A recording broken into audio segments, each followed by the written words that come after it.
Hello दोस्तों, आप सभी को नवरात्रों की बहुत बहुत शुभकामनाएं। नवरात्र जिसमें हम 9 देवियों या महाशक्ति की आराधना करते हैं, उसी महाशक्ति की आराधना जिसकी आराधना भगवान श्री राम ने की थी।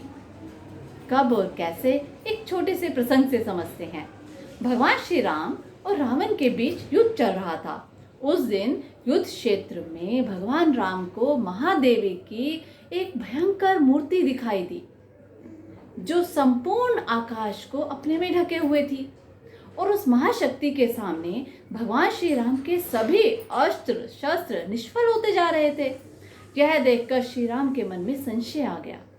उस दिन युद्ध के पश्चात अपने शिविर में आने पर भगवान श्री राम की आंखों से 2 आंसू छलक पड़े। उनके दुखी भाव को देखकर विभीषण जी भी चिंतित हो गए। उन्होंने पूछा, प्रभु क्या बात है?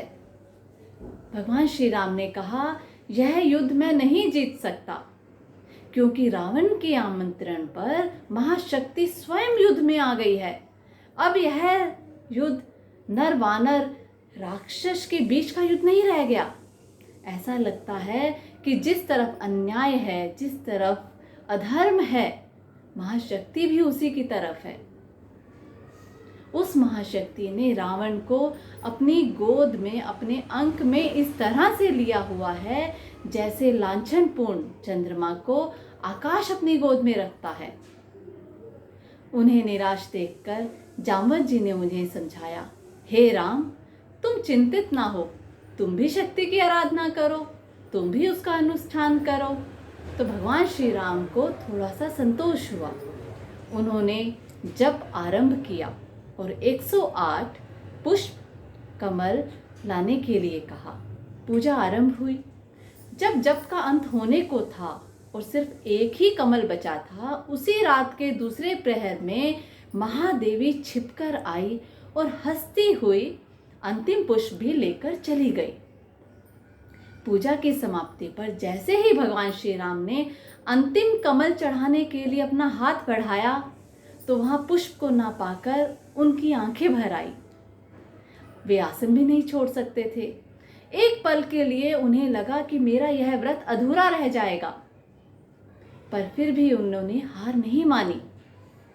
एकाएक उन्हें याद आया कि बचपन में उनकी माँ कौशल्या उन्हें राजीव नयन कहती थी। राजीव नयन का अर्थ कमल नयन। उन्होंने विचार किया, अरे अभी तो मेरे पास 2 कमल रूपी आंखें हैं।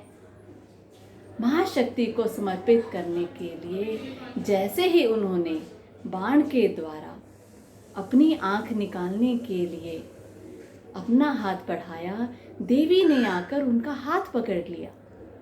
श्री राम ने देखा, साक्षात दुर्गा उनके सामने थी। ज्योतिर्मय 10 हाथ विविध अस्त्रों से सुसज्जित उस देवी का बायां हाथ रावण के कंधे पर था, लेकिन दाहिना हाथ श्री राम के कंधे पर था। श्री राम उनके चरणों में झुक गए।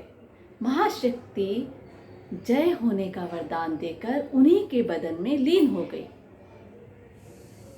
दोस्तों, इस कथा से सिद्ध होता है कि शक्ति ही सब कुछ है। शक्ति के बिना हमारा कोई अस्तित्व नहीं है। आज हमें भी अपनी रोजमर्रा जिंदगी में महसूस होता है कि शक्ति उसी तरफ है जिस तरफ बुरे लोग हैं, जिस तरफ अन्याय है, जिस तरफ अधर्म है। परंतु जिस तरह श्री राम ने भी शक्ति को प्रसन्न करने का निश्चय किया, उसी तरह हम भी उस शक्ति की उपासना कर उससे जुड़ सकते हैं। तब कोई बुराई, कोई नेगेटिविटी हमारा बाल भी बांका नहीं कर पाएगी। दोस्तों, शक्ति पर विश्वास करें, उसका वंदन करें, और सही अर्थों में अगर हम उस शक्ति की वंदना करना चाहते हैं तो अपनी दिनचर्या में अपने आसपास की जीती जागती शक्तियों को, जो कि हमारे आसपास हैं, हमारे सामने हैं, हमारी माँ, बहन, बेटी, सखा, अन्य जो भी हैं, उनका सम्मान करें। यकीन मानिए, वह शक्ति हमारे साथ हर जगह, हर रूप में, बाहर और भीतर दोनों जगह मौजूद है। तो दोस्तों, इसी के साथ धन्यवाद।